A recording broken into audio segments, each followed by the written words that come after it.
Welcome to Tidbit Talkin. This is a series that consists of spewing out assorted thoughts which arose from somebody who thinks too much, taking in, and generally loving various entertainment media by the boatload. These tidbits may be little theories, observations, or simply jokes. Please bear in mind that all these ideas come from the perspective of somebody who's experienced every main story bit connected with whatever is currently being gone over. So spoilers will be here. However, other works set in a shared continuity will typically solely be referenced in a way that only makes sense to anybody who's also fully experienced those ones up until their same time occurring points. Sort of a coded nod kind of deal. Now, with all of that out of the way, here we go. Lucha de Apuestas. It's likely Ava doesn't believe Sarah about there possibly being shady Men in Black related corruption within the Time Bureau because thoughts about only ever working for an absolutely flawless organization is deeply ingrained within her clone programming. She's acting on factory-supplied instinct. That luchador must fight the Cope to preserve Mexico's normal history because memory wiping an entire country would of course be way too impractical, especially when it comes to performing post-mission maintenance on those flasher thingies. If nobody went and retrieved absolutely no memories possessing Gary, then he found his way back to the Time Bureau by looking at his phone's map history and going to its most visited locations. Mona is much bigger as a Cope than Konane was because this particular cursed transformation whatever works by adding the pure magical creature's mass on top of its new human host. So, everybody he'd turn would wind up bigger than him. The Getaway.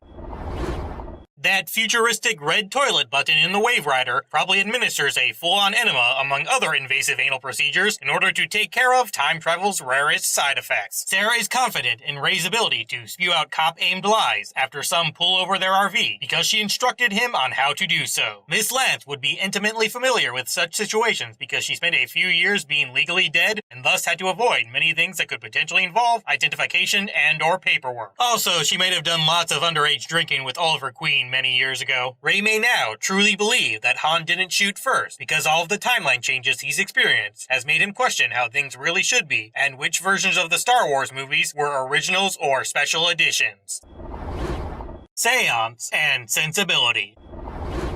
That supposed Kamadeva successor may have been locked up by a certain alternate timeline originating, silver armor-loving, crazy speedster who wished to impersonate another Hindu deity. Said shiny swift psycho of course did this with the entire pantheon, so nobody involved with it could disprove his claims merely by showing up. Ray probably had such an easy time falling asleep ball curled up in that cramped chair because he had gotten used to resting in incredibly uncomfortable positions / places during that time he was living shrunken in a bottle while being held captive by Damien Dark. Nate's drawing of a magical creature-filled theme park may have been the result of his childhood changing due to stories stemming from new past-located people that involved certain legendary time travelers battling them. Not everyone can be memory flashed after all, and even so, some may possess residual memories that at least vaguely return, if only as dreams or whatever. This technically fresh, young Dr. Haywood would likely have a great interest in these sort of things, especially considering how easy it would be for such stories to overlap with ones involving the Justice Society. The Eggplant, the Witch, and the Wardrobe. On top of being the highest-ranked Time Bureau-associated person he knows of, Neron may have chosen Ava as Tabitha's vessel because her being a clone may allow his partner in crime access to an entire army of bodies. Neron's fondness of Pop Goes the Weasel could stem from a number of factors. 1. He was first on Earth during its creation in the mid-1800s, thus it's merely nostalgia being felt. If not that, then 2. One iteration mentions measles, and that disease includes an extensive rash as a symptom. Said unpleasant change, if turned up a couple notches, would resemble the effect Neron has on those he possesses. So, he could just be having a sort of dark humor-stoked ego trip when whistling it. 3. Some variants have lyrics that seem to mention desperate bargains being made, and he'd definitely appreciate a song that mentions one of his favorite pastimes. 4. There's at least one version that mentions a preacher behaving kinda inappropriately. Seems like something that Hell's citizens would find amusing. Neron may be excited over having Ray as his vessel, because he's aware the guy knows much about that dwarf star stuff Hank was forced to gather. He could easily turn those cells built from it into pain-multiplying devices after all. Egg MacGuffin.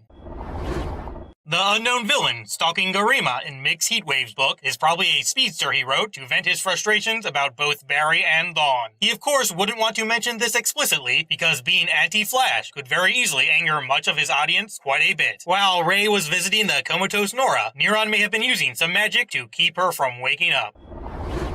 Nip stuck. Ava officially hires Nora as part of the Time Bureau rather than having her join those silly legends directly because she wants to make sure reformation truly occurred and that there wasn't just good doing going on for Ray Palmer impressing's sake. Neron traps the legends in an ice age to get them and Constantine incredibly fearful so they could increase his own magical power by feeding off their terror. Snart promptly applied fearsome fragrances like sandalwood upon his coats because he needed a strong scent nearby him at all times to distract himself from the aroma of all that stuff Mick burned. Mick would of course maintain them in the same way to honor his friend after death. That atom image on Ray's cards to save the timeline probably has a mustache because Dr. Palmer wanted to see what it looked like before giving growing a go. Constantine's name changing pronunciation from that of his line's progenitor, King Constantine, may have been caused by at least one ancestor wanting to distance him/herself from the menacing monarch after all those corrupt actions were made public knowledge. Getting hit on the head disables Nora and Ava's brainwashing, as opposed to worse things like concussing or even dying happening. This may be the result of Gary's hell nipple powers caring more about keeping people safe than loyal. Terms of service.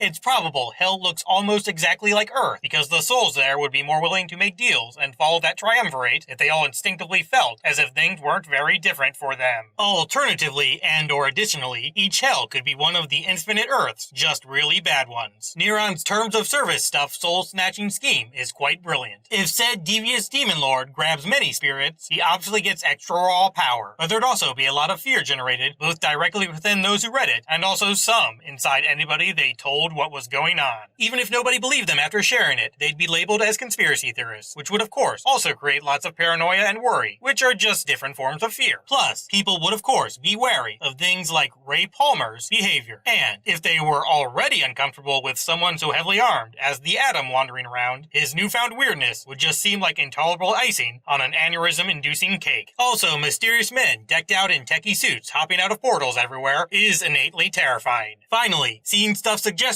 souls really exist during the time of Flash and Friends might cause some panic among atheists and agnostics, especially when being enslaved by Hell was mentioned. Nate probably had that Kid Steel costume that Gary wears made for some kind of new fake sidekick bet he had going on with Wally a while back. Gary stated Nate never got bullied a day in his life. This is probably true because if anybody tried picking on the guy, they'd come close to killing him since he was a hemophiliac. Not even the most troubled youths would consider murder charges an acceptable risk for punching somebody's stupid face. Hey, world!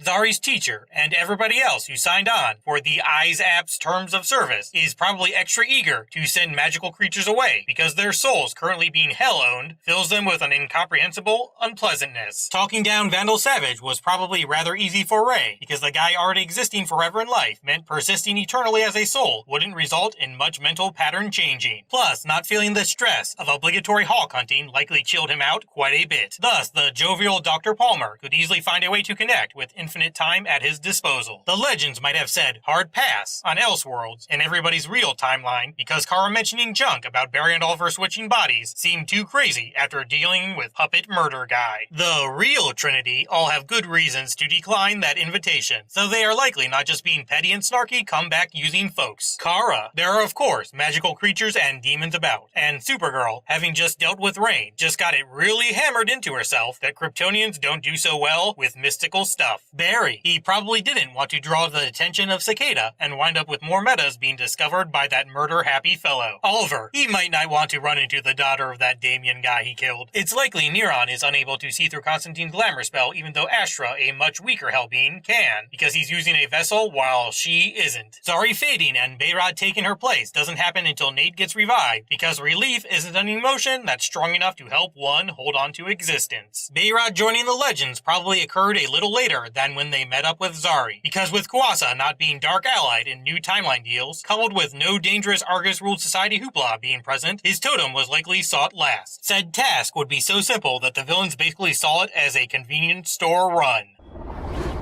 Unsorted General Season Thought. Savage never got all messed up like John Constantine did, resetting all those timelines, because his mortal regeneration prevented it.